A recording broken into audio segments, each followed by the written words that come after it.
Bagaimana hukum sholat Jumat untuk teman-teman kita yang bekerja di anjungan lepas pantai, pengeboran minyak, dengan schedule 2 minggu atau 1 bulan berada di lokasi tersebut? Apakah sah apabila sholat tersebut dihadiri oleh kurang dari 40 orang? Ya. Ini dari Imam Syafi'i. Apakah teman-teman kita tersebut sudah digolongkan orang-orang yang keluar dari Islam? Ya. Tentu saja boleh, sholat saja. Sholat Jumat itu sudah pernah saya jelaskan. 2 orang saja sudah masuk wajib kerjakan Jumat. Hukum adanya sholat berjamaah 1 imam 1 makmum berlaku pada Jumat. Riwayat yang dipegangi oleh sebagian orang, saya tidak katakan ini Imam Syafi'i rahimahullah ya, karena saya tidak pernah temukan di buku beliau masalah itu, tapi riwayat yang menjelaskan 40 orang sholat Jumat adalah riwayat sahabat Nabi ya. Itu namanya pernah saya sebutkan ya.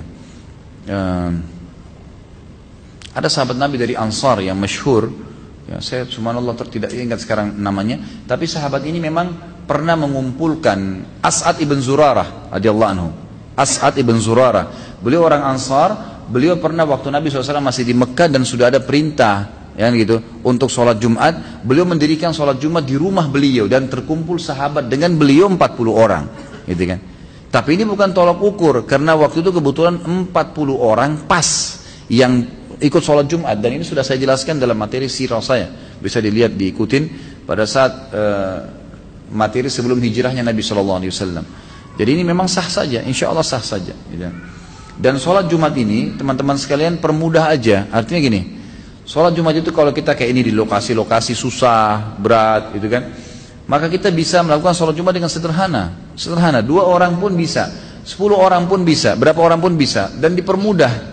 Permudah dalam arti kata masuk waktu baru kumpul semua gitu kan.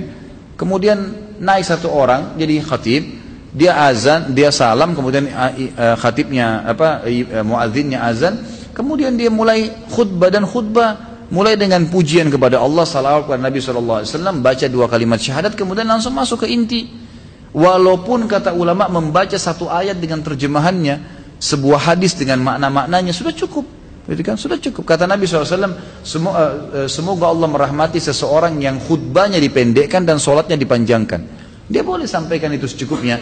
Mungkin pakai kitab Riyadhus Shalihin kalau memang dia jauh, tidak ada seorang ustadz yang bisa ceramah. Dia baca ayat hadisnya, dibaca terjemahannya, apa yang diambil hukum dari situ, insya Allah 5-10 menit sudah cukup. Kemudian dia tutup dengan duduk, khutbah kedua dia berdoa, lalu kemudian sudah iqamah sholat, dia sholat 2 rakaat selesai. Insya Allah rangkaian sholat Jumat itu bisa 20 menit, 25 menit sudah selesai gitu kan. Bahkan mungkin bisa lebih cepat daripada itu. Bukan buru-buru digerakkan, tapi kita meringkas dalam kondisi-kondisi tertentu. Jadi sah saja insya Allah sholatnya.